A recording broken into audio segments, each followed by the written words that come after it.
every indication we have is that actually the system is, the conditions are much worse for the average American than we think they are. Nobody wants to open up the Wall Street Journal or turn on CNBC and have like a deep, thoughtful conversation about this sort of stuff. Well, behind the eight ball actually conveys that you're aware the eight ball is there. My description of the market is largely a mechanical creature at this point. Ironically, the CPI is probably too high because it has such a huge emphasis on imputed costs. Now, a more contemporary measure that was introduced by the Cleveland Fed, what's called the Cleveland New Tenant Rent Index, it would suggest that PCE over the last year was already around 1.25%. Welcome to Excess Returns, where we focus on what works over the long term in the markets. Join us as we talk about the strategies and tactics that can help you become a better long-term investor. Hi, Mike. Welcome back to Excess Returns. Pleasure to be here, Justin. We always love having you on. Our audience always appreciates your insights and thoughts. And today we're going to talk about the markets, the economy, get your thoughts on all the things that are happening at the White House with the changes Trump is making, see where that conversation takes us, which I think is going to be a very interesting one. And, just overall get your thoughts on how you're thinking about things in markets. But before we get into that, I do have one just quick. We get a lot of comments on YouTube. There's a lot of comments, obviously, as the channel has grown. There's this one consistent commenter. Doesn't matter what video it is. He's just like, follow Mike Green's thoughts. So it could be about anything. Follow Mike Green's research. That's all this guy says. So wow, that's fantastic. I'll have to pay my son a little bit more. Nice. There you go. But anyway, so thanks, Mike. Really appreciate it. You're always so generous with your time. Okay, let's start out with last time we had you on, which it was maybe mid last year, there was some concerns about, possible heightened recession risks for the U.S. economy. Has your mind changed at all on that, or what are you thinking? No, it's funny. I was talking with some friends earlier today. I'll show you actually just very quickly an interesting chart. So the Chicago Fed National Activity Index came out today, right? And the CFNA has historically been a fantastic predictor of the GDP level. And so I just want to share that relationship here. So what I'm showing here is a Z-score of the CFNA on a 1-year average and GDP, right? And part of what's been so fascinating about what's occurred is overall, with the exception of the period around COVID, which obviously created exceptional variation in those components, it's been a really, really good proxy for what GDP is. So I'll share with you an XY chart that basically shows GDP on the Y-axis, CFNA on the X-axis, the relationship between the two. CFNA explains somewhere around 80 to 85% of the volatility around GDP. And what's been really remarkable about that is how that relationship has broken down. I'll show the same chart to you in a line form, where you can see the extraordinary deviation that has effectively occurred over, over the past 2 years, right? Now, the irony is that the CFNAI is largely focused on the cyclical components of the economy. That's why it has been a reasonable proxy for tracking GDP. And under almost any model that you look at, it would have suggested that what we actually saw was a recession. And I think people who have been following the manufacturing sector or the interest rate sector, sensitive sector, would argue that that's exactly what we saw. We saw an increase in unemployment that triggered the SOM rule, that triggered I'm blanking on the other guys, the McKelvey rule, et cetera. All of which would have historically suggested that we saw a retreat in the economy that was consistent with a recession, albeit a relatively mild one. Now, the bullwhip effect has snuck in to a certain extent, right? As you draw down inventories, as you reduce production of automobiles, as you reduce the production of homes, et cetera, all of that manifests itself effectively, and inventories being reduced and production ultimately has to catch up. We've seen some indications that there's been a reacceleration in that segment of the economy. At the same time, unfortunately, exactly as I had been concerned about, we are now seeing more issues in the services sector and in the spending that's coming from wealthy individuals. a lot of people think that this is tied, the increase in spending from wealthy individuals, wealthy households is tied to the wealth effect. Stock markets are higher, home prices are higher, et cetera. The problem with that is that spending off of the wealth effect is tiny. Right? It's about 2% of the increase in wealth. So if we think about the implications that has, it's actually quite small. If instead you focus it on the interest payments to the economy, this is, I think, something I've emphasized with both of you in the past, the propensity to spend out of interest income is about 70%. So about 70 cents on every dollar of increased interest income gets spent. So when the Fed hiked interest rates, because of the low component of variable rate debt on the liability side of the equation, relative to the asset side of the equation, the most obvious one being things like CDs or money market funds, et cetera, it actually led to a surge in interest income. And that's really what's powered the spending component. So the Fed hiking rates didn't have the effect that many people thought it would in terms of slowing the economy or causing the stock market to decline meaningfully. Instead, what we actually saw was an increase in interest income that largely benefited those who had cash on the balance sheet.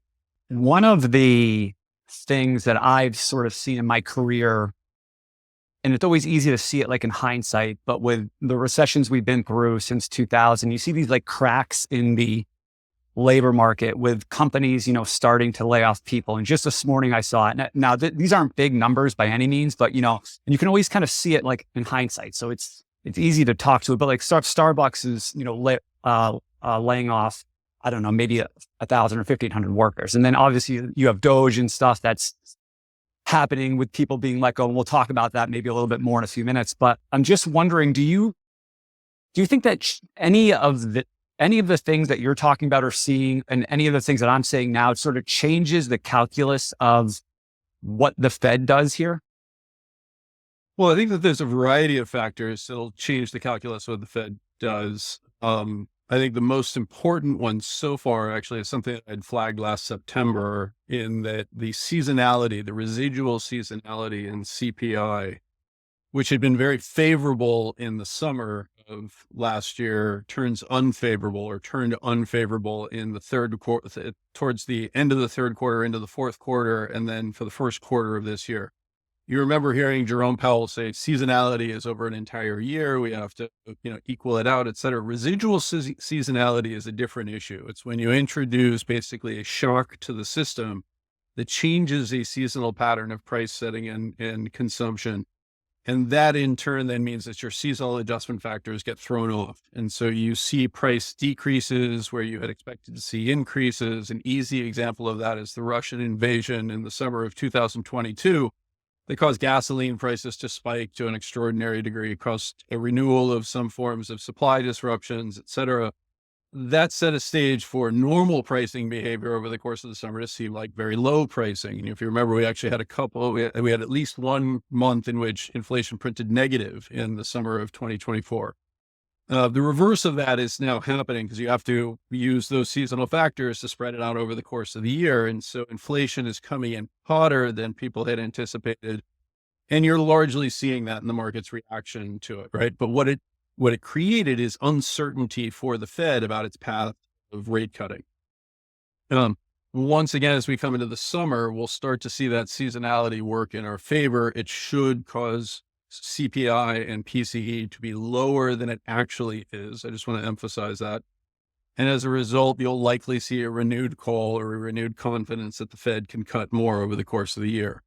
The activities of the Trump administration, whether they are tariffs, which the Fed should look through, or whether it is indicated they will look through, or whether it is because of the concerns around increasing unemployment uncertainty or employment uncertainty, to me, just reinforces those underlying components. How much the Fed is exceptionally focused on unemployment claims. And I think that's a strategic error. I think that's a misunderstanding of how the data exists today. We can talk about that for a second, but that's what they're going to be following very closely. So if you're correct that the increase in job cuts, whether they're coming from Doge or whether they're coming from corporate sector, are likely to cause that to rise modestly or could cause that to rise, that in turn will then create conditions that the Fed has to respond to it. The problem with that is the dramatic rise in the gig economy has changed the nature of unemployment claims. That combined with a couple of other factors. One is we haven't inflation adjusted unemployment insurance levels for nearly a decade in many situations. California is still paying the same levels that they were paying in, I think it was 2017. Perversely, that makes unemployment claims far less attractive. And at the same time, we have a tool for avoiding unemployment called Uber that has emerged dramatically since the global financial crisis. There's an incredible amount of uncertainty about how big this system is and how many people are employed in gig economy type jobs that effectively allow them not to apply for unemployment insurance, right? If you lose your job and you drove for Uber to make extra money and you continue to drive for Uber, well, guess what? You're not unemployed, right? You are ineligible for unemployment claims. And that became even more true in the aftermath of the COVID cycle, in which there was an extraordinary amount of unemployment claim fraud that occurred. And as a result, all the states tightened up their claim standards. And so it's much harder to apply for unemployment insurance today than it was in the past. That means that the unemployment insurance data that we're getting is, in traditional terms, bunk, right? Yes, you lost your job. Yes, you are unemployed in every metric that you as an individual would think about. But because you are driving for Uber, you are not eligible for unemployment insurance. And on a cash basis, driving for Uber is infinitely more attractive than I think the technical term is shitty compensation that you would get if you filed for unemployment. In addition, unemployment insurance requires you to effectively report to a parole officer, right? What did you do to find a job? Did you go to this ridiculous, job opportunity or interview that was available to you? I know you're a mechanical engineer, but there's a job available as a security guard. Why aren't you actively exploring that? If you aren't actively exploring those types of jobs, then you are no longer eligible for unemployment claims. And so people have largely voted with their feet to not participate in the unemployment insurance program. That in turn has led to the rise in part-time employment. Are you working part-time because of economic reasons? Well, no, I was driving for Uber beforehand. So it's not actually economic reasons that I'm working part-time. It's that I lost my job. Well, you're not unemployed, right? So therefore you didn't actually lose your job. The rates of hiring in the economy are consistent with much higher levels of unemployment. The rates of consumer distress are much higher than would be associated with traditional levels of unemployment. And so almost every indication we have is that actually the system is, the conditions are much worse for the average American than we think they are. And again, that's largely being covered by, as the Wall Street Journal reported today, an increasing fraction of spending that's coming from the wealthiest households, facilitated, ironically, by the Fed hiking interest rates. Yeah, I saw that headline that was talking about how much the wealthy actually spend. But just let's bring that like one step further. So that basically means that what the Fed is looking at in terms of unemployment, they're like behind the eight ball, effectively. Well, behind the eight ball actually conveys that you're aware the eight ball is there. I guess you're right. And so I think the real issue is, and this is very common, right? You rise to a level of success in which you are lifted above the humdrum and mundane existence of people like me who actually try to dig into the data to understand it. And as a result, you kind of operate under this historical system did a pretty good job of telling us what was going on, and therefore we're going to rely on it. Sure, I get that things might have changed a little bit, but how much could it have really changed? And I just want to highlight for people, like, the COVID recession was truly unique. We never had anything quite like it. The GFC is our last experience with a significant level of unemployment, and you couldn't drive for Uber then.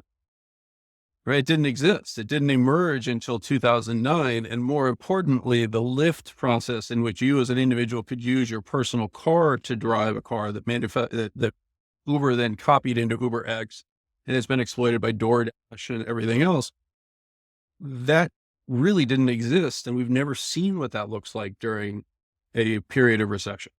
Now, I want to emphasize, it's a good thing that people have access to that additional income. But if you're somebody who was already driving part-time for Uber to gain extra income, your financial condition has deteriorated sharply. And, unfortunately, we're largely ignoring that. We are in the data exploration mode. The Fed has announced initiatives to try to better understand the gig economy. But to just put scale on it, the estimates are anywhere from 5% of the employment is tied to gig to 30% of employment is now tied to gig. That gives you some idea of how, far away, or how wide the barn is that we're trying to hit here. Like, we have no idea what this thing actually looks like.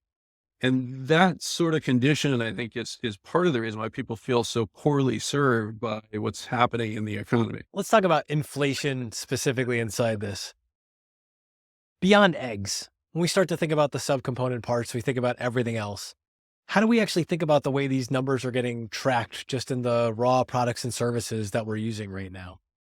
Well, this is something that Powell, and echoed by Waller, which suggests that it was introduced to Powell by Waller, have emphasized, and something I've made a sincere effort to highlight to people. Powell's introduction of the idea of market-based prices as compared to imputed prices, which he introduced at the December Fed meeting, I think is really critical because people tend to think about CPI or PCE as an extension of it as, oh, it's all a bunch of bullshit. There's, various forms of imputed measures, and it tells me the quality of things. It's quality adjusted. And so, the CPI number is obviously too low. Ironically, the CPI is probably too high because it has such a huge emphasis on imputed costs. Now, the single most famous of these is the owner's equivalent rent component as compared to what does it actually cost you to own your home. That was misunderstood in 2021. Famously, Bill Ackman went on and said, oh, it's based on a question you're supposed to answer. How much would your house rent for? Not understanding how that was actually being used. But what it's really tied to is rent metrics, and it uses a slow moving average of effectively 4 separate pools of 6-month periods. And so it's using a 2-year rolling average for housing costs that represents about 35 to 40% of the CPI and about 25% of PCE. That means that the shelter component that we're getting is giving us all sorts of information about what happened 2 years ago. And you actually hear the Fed addressing this as they talk about the fact that we are seeing slower rates of mobility and lease turnover and home change that is actually slowing that process even further, right? So it's extending the time period that people are in these lease arrangements. That means that the data sets are moving more slowly to correct than what we ultimately think. If you replace that owner's equivalent rent with a more contemporary measure that was introduced by the Cleveland Fed, what's called the Cleveland New Tenant Rent Index, it would suggest that PCE over the last year was already around 1.25%. So on my metrics, we're already below the Fed's target of 2%. I think that's telling you in part that real rates are way too high. We see that in the recurring weakness in the housing sector. We see that in the recurring weakness in the auto sector. That interest rates are simply too high for the vast majority of consumers who would like to buy those products, but are barred from doing so because of the costs of servicing the debt associated with it. So by and large, inflation by that definition seems to be decelerating, and that seems to be the trend that's continuing here. That would certainly be the implications. Now, I mean, look, if we introduce 50% tariffs on China, you will see an impact, but a big chunk of that impact is actually just going to be companies with pricing power having the ability to push that through.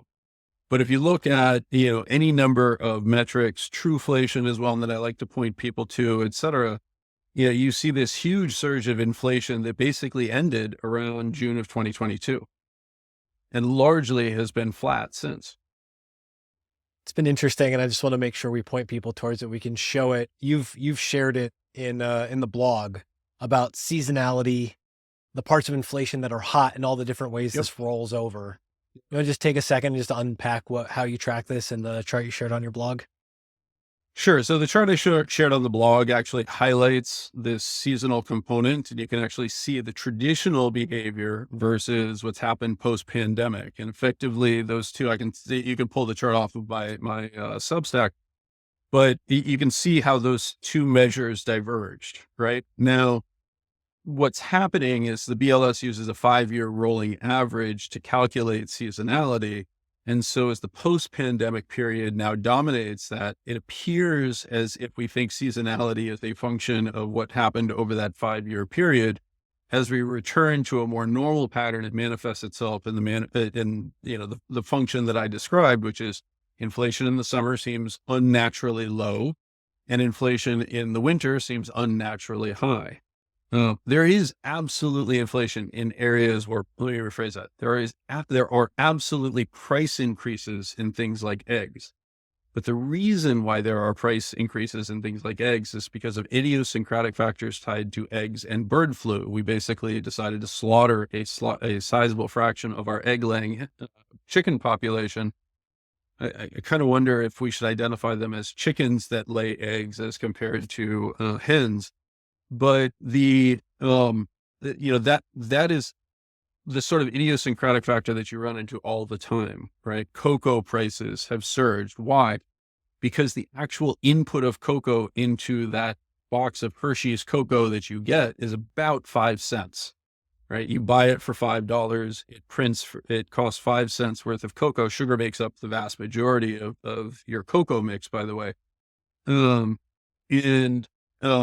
As a result, you demand the cocoa as a Western consumer, whatever price. Doesn't matter if the price quintuples. Fine, it's now 25 cents, right? Who cares? The impact on the end product is actually remarkably small, but cocoa is grown on trees, and believe it or not, trees take time to grow to maturity. And so all we're doing is setting ourselves up for a fantastic cocoa oversupply at some point in the future as systems respond naturally to the dramatically higher prices. And farmers across the world are planting more and more cocoa plants that will do absolutely nothing for us for give or take 3 to 5 years. This does a great job of explaining the problem I've had trying to derive the inflation out of my Uber Eats orders for hot cocoa and eggs in the very recent past. So. Yeah, I would suggest that you will save money by not using Uber Eats. But if you're really worried about inflation, there's this thing called a stove, and it works remarkably well. We're going to have you back on for cooking tips, but for today, we're going to stick to the straight stuff here. Like what you said right before about the Fed. Yeah. Is the Fed in a good spot coming into where we are, or good in air quotes, a flexible position with these new Trump policies that we're all trying to figure out what they mean right now? Well, I think the Fed is genuinely uncertain, as are all of us, about what Trump's true intentions are. I will be honest with you. I think what Trump is doing at this point is largely geopolitical in nature as compared to truly tariff-based. And I've had this argument with people on Twitter and elsewhere. Is Trump a moron? Is Trump a genius, et cetera? What is very clear by all of the actions, including the peace overtures to Russia, is that the Trump administration is very focused on the risk of China, which has always been a key source of my support for Trump in 2016. And then again, Trump in 2024 is the fact that he and his advisors take very seriously the threat that is levied by China. And so what he is doing quite successfully is actually interjecting chaos into the relationship between Russia and China, in the same way that FDR interjected chaos into the relationship between Russia and Germany following the Molotov-Ribbentrop Protocol. China and Russia are natural enemies, not allies. They share a large border with each other. They are not aligned politically. China has made extraordinary inroads into the eastern sphere of Russia, what we call Siberia, repopulating large areas of it. And there's a tremendous debate as to whether or not Russia actually controls that territory or not. By creating overtures to Russia and solving the Ukraine problem, as painful as it is to accept that Ukraine is merely a pawn in this process, he is effectively isolating China and allowing the U.S. by saying to Europe, look, Russia is your problem. You have to spend money to deal with it. And I don't care how offensive I have to be to get you to start to do so. Like if you want to spend money on defense because you think you're going to be fighting the United States because we're a bunch of inveterate assholes, that's your choice, but just spend the money, right? Get yourselves ready because we have to focus on a much more serious challenge. Now, you don't say that. You just get Europe to spend the money. Remember, 10 years ago, Europe looked at us like we were idiots when we said Russia's a problem, right? You should be spending money to secure your frontier against Russia. You should not be building energy dependence on Russia, right? They looked at us, they said, oh, you're a bunch of idiots, right? You Americans with your paranoid delusions. And now, of course, they're saying, how could you abandon us? It's just, I mean, it is extraordinarily clear what the strategy that is being played here is. And you want to talk about Greenland or Canada, right? Look at a map of the world. Above us is this thing called the Northwest Passage. As global temperatures rise and the Arctic starts to melt, suddenly there is a shipping route out of Russia and China into Europe that is far more efficient than the traditional route that's been taken through the Straits of Malacca, right? Or through the Panama Canal. Ultimately, we are looking to control all of those points of egress. We're taking over the Panama Canal. We want Greenland. Why? Because it actually controls something very similar to the Straits of Malacca in terms of the Northwest Passage. We're saying to Canada, get your act together or you become our 51st state. Why? Because it's not reasonable to expect Canada to defend the Northwest Passage. They simply don't have the resources to do so.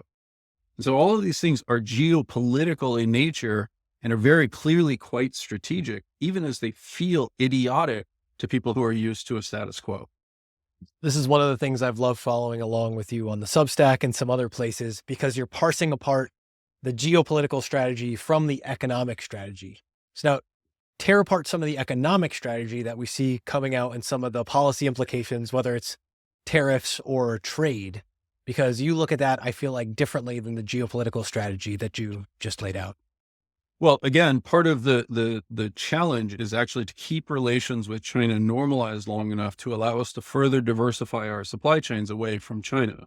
We have a tremendous advantage versus 2016. We've had, give or take, 8.5 years to begin the process of separating. A significant fraction of production has been moved to places like India, been moved to places like Mexico, to a lesser extent to Canada. We've friend-shored a significant quantity of it.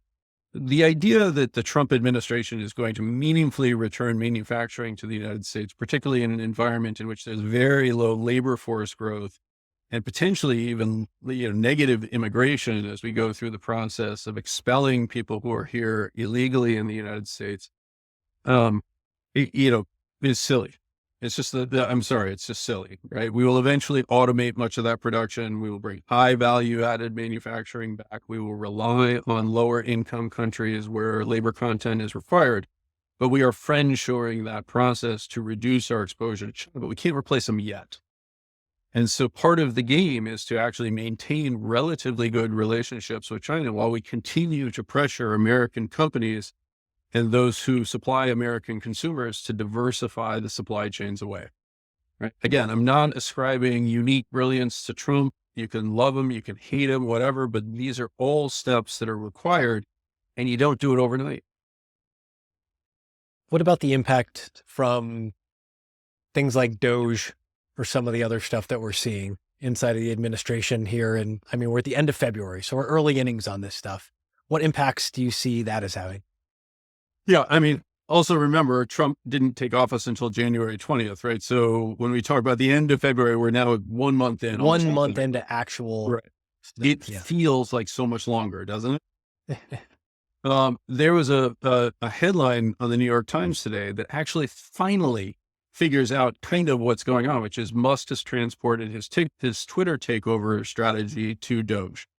And I think that's really the critical thing to understand. I don't agree with everything that's going on with Doge, and I particularly don't agree with the way much of the progress is being communicated. I think that almost all of the savings that are being articulated are largely fake at this point. And I think the idea of distributing I hit this on Twitter and said, we're not a serious people. When we talk about distributing $5,000 checks to taxpayers to reward them for the savings of Doge, like, this is stupid. Right. It really is. But it is a cover for what is really going on, which is the same thing you would do in any corporate takeover. The very first thing you do in a corporate takeover is get control of the payment systems. You figure out where the money is going. And a month into it, that looks like exactly what we've done. Now, have we done it in a manner that is non-transparent? And I think the euphemism is lying. There we go. Have we misrepresented much of what we're doing? Sure. But again, it is highly strategic in nature and a necessary part of any significant takeover. I think that's particularly true and echoes in the context of Trump's 2016 election, which I think he, like most Americans, had assumed when he came in as president, that he would be able to direct the regulatory agencies that actually are part of the executive branch and are supposed to follow his edicts, but turned out to actually be a hotbed of resistance. He's correctly going, man, I got to purge all these people. Right. And it feels horrible, but like, imagine your company has just been taken over by Apollo or KKR or Elon Musk. And you sit at your desk going, man, I'm going to sabotage this. He's going to be gone in 4 years. You should expect to be fired. Separate for us what's going on in policy-driven volatility in markets. So we've seen some bumpy markets in the last month here too. How do we separate thinking about the policy decisions that are driving market volatility and just the underpinning market dynamics that are contributing to market volatility without all this political noise? So, I mean, that is a really tough one, but I would highlight, and I've emphasized this in other areas, like again, I hit it on my blog recently, like, the S&P 500 has basically been the sole source of gains. If I look at the Russell 2000, it's basically flat since spring of 2021. If I look at lower quality companies, those who are interest rate sensitive within that group, it's down somewhere around 25% from that level, right? This is a secular bear market that is occurring across the majority of stocks. What we are seeing in terms of the behavior of a unique subset happens to be caught in various ways. And I know in your questionnaire, you'd posited the question of, can we break some of this down in a meaningful way that allows us to think about it differently? I think the answer is yes, right? I mean, so where flows continue to go, and when it goes into the S&P 500, an increasing fraction is going into the largest companies. Those largest companies are relatively inelastic and don't suffer from an overweight in the active manager space, which is subject to net redemptions, right? So what we're seeing in that small cap space is that's where the active managers lie. That's where the people who have discretion about what they do are typically allocated, because they're trying to add information value to a particular position. It's far easier to have superior information about a smaller company than it is about the largest companies. Those, again, have been in a secular bear market now for going on 4 years. And it's amazing to me that people don't see this. Mike, let's just go back to tariffs for 1 second, if you don't mind, because and I want to see if you can kind of walk us through. We apply a 25% tariff to steel. So how does that actually get implemented? Who pays it? Does it always result in price increases? Could the companies eat it? Where does the money go? What are the details behind that? Because as I'm thinking through it, and I'm sure I could, Google it and kind of read, but I'm interested to hear how you would articulate that. Well, steel is an interesting one because it is so strategic in its nature, right? And you saw the opposition to the takeover of U.S. Steel. The U.S. government, I think, is doing a relatively poor job in that particular area. The simple reality is, by introducing tariffs, you're trying to create a price umbrella that allows at least a strategic production of U.S. steel, where we're not dependent upon allies shipping us that steel. It's semi-related, but I often retell the story from the 1930s when the FDR administration approached Alcoa and said, hey, we're really worried that there's that there's a war coming in aluminum, which Alcoa, actually it was DuPont at the time, controlled on a global monopoly, that we don't have adequate supplies to build an air force, which we think is going to be the strategic asset in this war. Turned out to be right, of course, that we're not going to have the resources and aluminum availability to build the aircraft that we're going to need to build. And Alcoa / DuPont's response to that is, oh, don't worry, we've got plenty of capacity. We can service you out of our plants in Germany. Right now, obviously that's absurd. And so the FDR administration created Kaiser Aluminum and Reynolds Aluminum as competitors to Alcoa for precisely that reason. Tariffs on steel are designed to create a price umbrella that attracts new capital and new investment into the U.S. economy. Because we are we're a minor producer of steel at this point, certainly relative to China, which has far too much steel capacity. And the argument is that they dump it internationally to offset that strategic production. By introducing tariffs, we are going to have to pay more for it. right? They are the ones that have the capacity. They are the ones that have the pricing power. We need to attract that additional production to the United States. I'd much rather see us just bite the bullet and say, hey, we'll fund production of steel in the United States rather than trying to do it inefficiently through tariffs.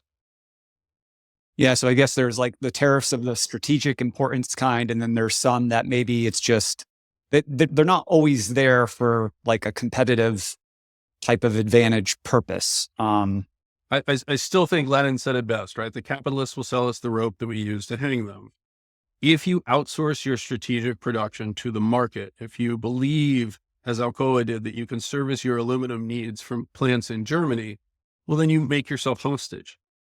And so, the unfortunate reality is that we are currently hostage to China. This is why it is a credible threat that China says, hey, we'll cut off, access to raw materials like rare earths. I just want to emphasize, and I mean, I've said this so many times, and I will keep saying it until I see it repeated everywhere. There is nothing rare about rare earths.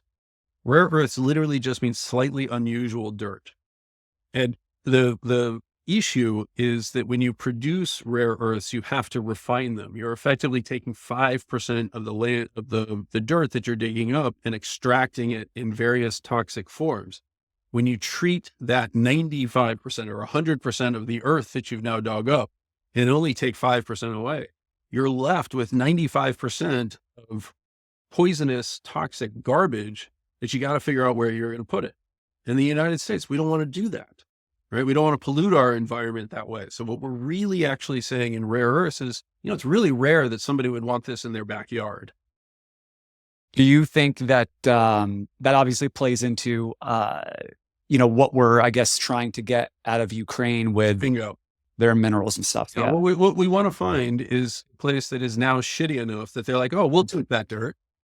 Right. And that's really what's going on. It's not that Ukraine has tons of reserves. It's that Ukraine is basically destroyed. So why not destroy it a little bit more? Again, I understand how offensive that is, but Ukraine is a pawn. You sacrifice pawns in a chess game. Mm-hmm.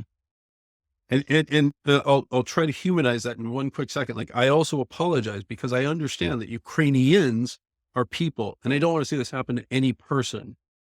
But the simple reality is they are a pawn in a much greater game. Before we move off of Trump, it was one of the posts on your Substack, which, by the way, I'm always amazed, and I apologize. You've been writing on Substack for a while, and I'm finally following you, and I should have been following you for a long time. And that's just at Michael W. Green is his Substack handle, so people can search that. But I don't know, you had an interesting, it might have been the Golden Break post, so I guess it was maybe the most recent one, where you had this and you sort of hit it earlier, this, I guess, dichotomy or explanation of the things that Trump is doing. Like, on the one hand, I think, and it kind of plays into that Ben Hunt piece. So there's a lot of good things. There's a lot of uncertainty. There's possibly this bad. So it just kind of shake out your thought process. Because when I was reading it, I was like, yes, this is what I'm feeling, but I have a hard time articulating it because, like you said, we've moved so fast, so quickly, and it's obviously a delicate situation depending on who you're talking to. Yeah, no, and so in my Substack, which is Yes, I Give a Fig, and you're right, and Substack, it's at Michael W. Green. I highlighted that the way I view it is we effectively have a Schrödinger's cat, right? So Schrödinger's cat is a quantum physics thought experiment in which you put a cat inside a box. You then have an atomic clock that on a random basis, because of particle decay, will release a poisonous gas into the box. It will eventually happen. If you keep the cat locked in the box forever, the poisonous gas will be released and the cat will be dead. Oxygen will probably run out before then. But the reality is that cat now exists in an unknown space. Are they alive or are they dead? And Trump's behavior is very similar with our republic and our democratic institutions. Are they alive or are they dead? And we can't know until we open the box.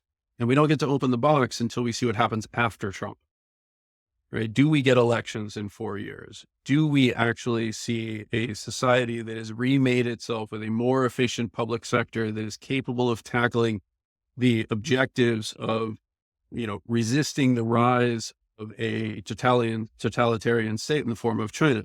And I'm sure I just offended, a sizable fraction of the Earth's population. But the reality is that the actions of China are consistent with prior totalitarian regimes.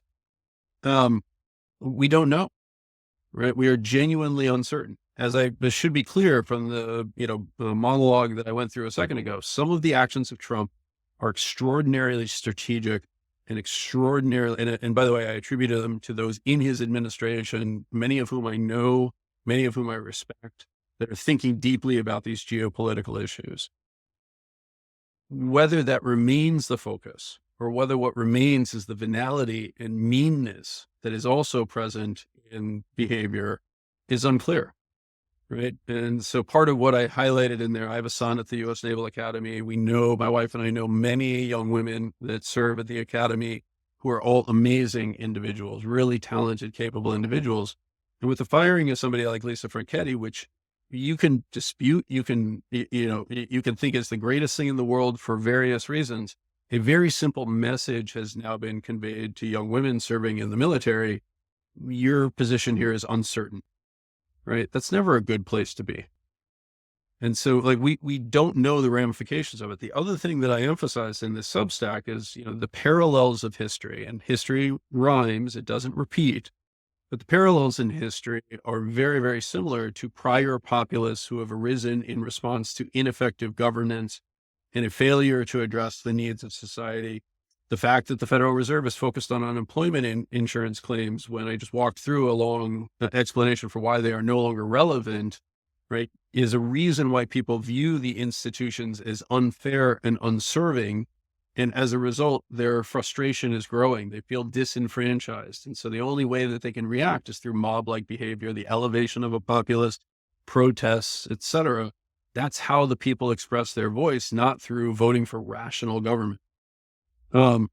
Whether Trump's actions by breaking with the standards of behavior have paved the way for a Caesar or somebody to truly seize power, I think it's somewhat implausible that that's actually Trump, right? He is an 80-year-old man. He is not going to be here in another 20 years, or at least I hope that, I hope for him he is, but I certainly hope for his country he is not. But the simple reality is that that's not who builds an empire. And there is no time for him to install Ivanka or any of his children in that role. They may eventually return as George Bush and his nephew did. But the simple reality is that it's highly unlikely that you're going to see an empire formed out of the Trump administration. But the destruction of the norms of behavior, which is also what happened under the Roman Republic, potentially set the path, right? Caesar famously looked at Sulla, who conducted a civil war in what's called the Social War in Rome with, thousands or millions of people killed. I don't know the exact number. I would be terrified of seeing that happen in the United States, but I think the potential is certainly higher than it has been in the past. Caesar looked at that and said, what an idiot. Why would you give up that power? Do you think more of the seeds of what we're talking about come more from the great financial crisis or more from COVID? Or is that not really a fair question? Is it like kind of a continuation of just all of it? I'm just curious. Well, as you know, I actually think the far more important component is that we have, as Carl Polanyi, famously warned against, we have made the market our master. We look to the market for imputed measures of how the economy is doing rather than more directly measuring it, more directly understanding the behavior of the individuals. We increasingly treat a subset of Americans that are poor as if they are not meritocratic and not worthy of consideration on an economic basis because they've failed at the game of life. And by game of life, I mean something much more akin to the board game we used to play when we were a child, right? Oh, you made the wrong choice. You chose to be a sports star as compared to being a banker, right? I think that's a very unfair way to look at the world. And I think it's a particularly unfair way to look at youth who have been very poorly served by the choices that we've made. The younger generation is very poorly prepared relative to prior generations to assume the mantle of leadership. Their awareness of civics, their understanding of why we have a republic relative to a direct democracy is dramatically degraded. Their understanding of what capitalism is basically non-existent in most situations. Our addiction to electronic devices and the dopamine hits, and our addiction to products like marijuana, which we've freely introduced into our population, have echoes of all sorts of prior social ills. That makes us, we've been very unfair to that generation, and they're understandably frustrated by it. And I would argue that, that's what we really should be focusing on much more than a lot of debates around, are we sending out checks to dead people? Let's just pivot to equities in the stock market here. What do you think? I mean, the market was up 2 back-to-back years of 25% plus. We're positive for the year this year, although it kind of seems like it's cooling off lately. But what do you think the market did the market miss something? I mean, what do you think was driving a lot of that return? And then I guess as a follow-up question, where do you see the biggest risk right now, and where do you see the biggest opportunities?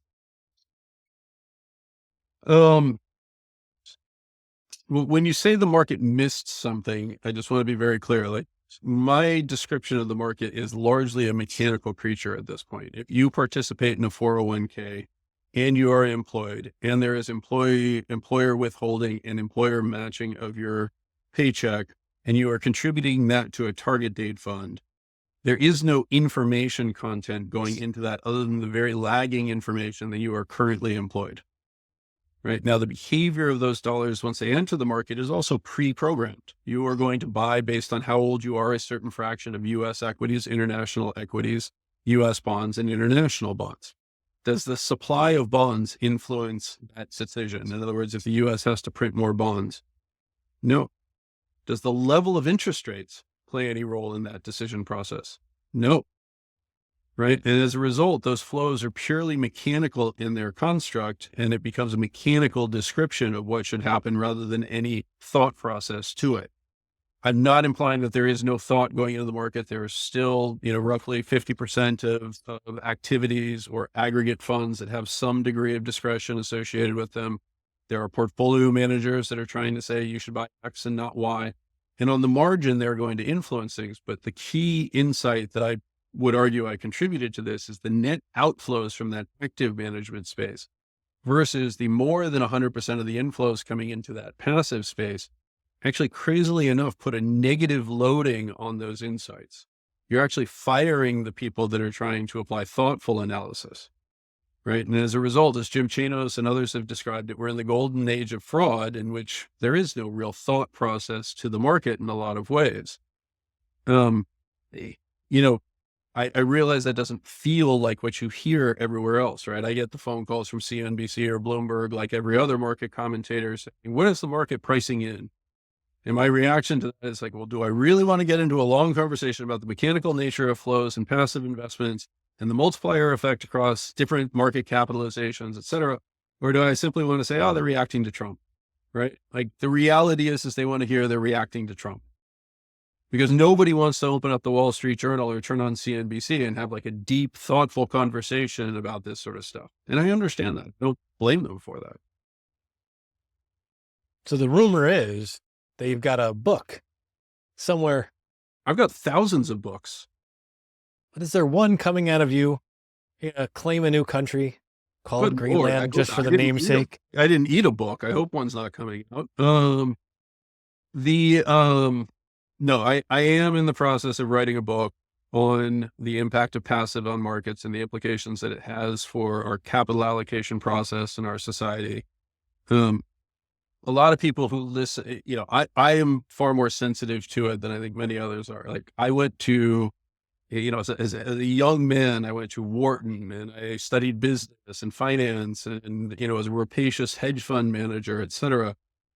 I like to joke that, we've all seen the movie Good Will Hunting, in particular when you're relatively smart like I am. You watch that and you're like, man, I'm just like Will, right? I'm going to walk into that bar and I'm going to be the guy who's like, well, of course you think that. You're a first-year grad student, right? The reality is I'm the first-year grad student. And so I spent my entire life thinking I understood something because I was pilfering something from Work in Essex County, page 196. relative to the reality that I got 30 years later, I'm doing some thinking on my own. I'm looking at the system that is developed and I'm saying, this is really important for people to understand. And if I can help other people get there faster than I did, then maybe I've accomplished something. No, Mike, sometimes I wish I had never met you because then I could go to sleep at night. Yeah, exactly. There you go. There's someone out there like, Yeah. but inside of that, that's important though, because that's the nuance of this. Like you said, CNBC calls, you're not going to give them this level. So it feels like it's an important thing to actually try to flesh out, even if you're that first year grad student, even if you're at the beginning of the journey, to say, there's a whole body of thought on this that we don't often take the time to unpack. Yes. And it is actually remarkable once you begin unpacking this and you begin understanding things that we have done over the past 50 years in a process of somewhat needed reform against an encroaching bureaucratic state. The reality is that we've undone many things that were true insights by our forebears, right? I would challenge most Americans, like, do you know what a perpetual trust is?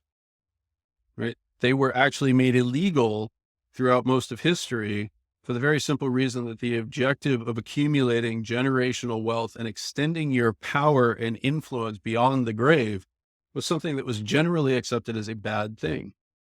Right? Those rules existed from roughly 1600 until roughly 1986. We changed them in 1986 with generational skipping trusts. And today, a period that throughout 400 plus years was measured as 21 years after your life is today currently 150 years with attempts at legislation to make it infinite. Right? When you create infinite power beyond the grave, what have you done? You've introduced vampires. And in every situation, in every story I've ever read, vampires are not an impoverished class, although they used to be, right? I mean, again, if you go back and you read actual ancient history or ancient fairy tales, vampires were social outcasts who inhabited the forest, and you would only encounter them if you were foolish enough to wander off on your own. In, the retelling that exists in today's world, they live amongst us and they're powerful and they're worshipped. True Blood taught us that there are sexy vampires. There are sexy vampires. Absolutely. You're right. The mythology has changed. So why would we do that?